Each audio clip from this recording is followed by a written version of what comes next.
that strong people come from strong places, but the present is proving that the strong people are making the places stronger. With this, I, Khushi Kalyan from Hare Krishna International School, would like to greet everyone present here a very warm morning. Today I am here to bring out the facts and achievements of Haryana in the field of sports. This journey started from the miraculous performance of the former Indian cricket team captain Kapil Dev in the World Cup of 1983.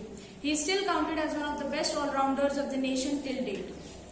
His legacy in a better form in cricket was carried on by the Sultan of Multan, Virender Sehwag, with his great innings in the Test cricket and the ODI cricket. Everyone still appreciates him all over the world because of his innings and the triple centuries.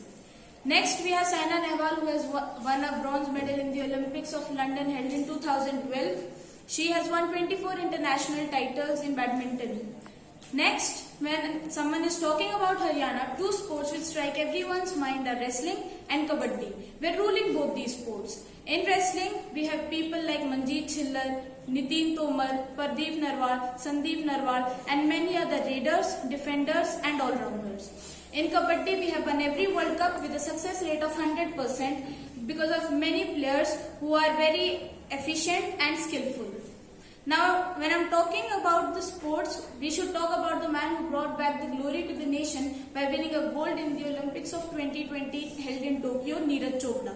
This man has won gold in all the three important events of javelin throw, which includes the Olympic, the World Championship, and the Asian Games. According to the medals table of Asian Games held in China recently, India has won 107 medals, amongst which over 25 medals were from the players who belong to Haryana.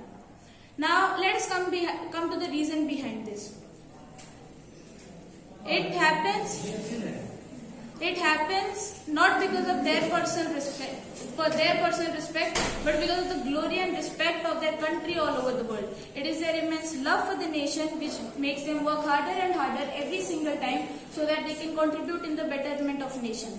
Now, let us choose one of the most delicate topics of the nation as well as the world, which is equality. I am not saying this just the men of the state, but also the women of the state are doing so well in sports and contributing. Now, at last, I would like to conclude my speech by saying that Haryana is not just about buffaloes and cow dung cakes, but it is about contributing in the medals table. It is about serving at the borders too. It is providing grains to the nation. It is about being the epitome of fitness and health. It is about being the hub of strength. Haryana is a state of farmers, sportspersons, and soldiers. I am proud to be an Indian, but I am proud to be a Haryanvi too. Thank you and have a wonderful day ahead.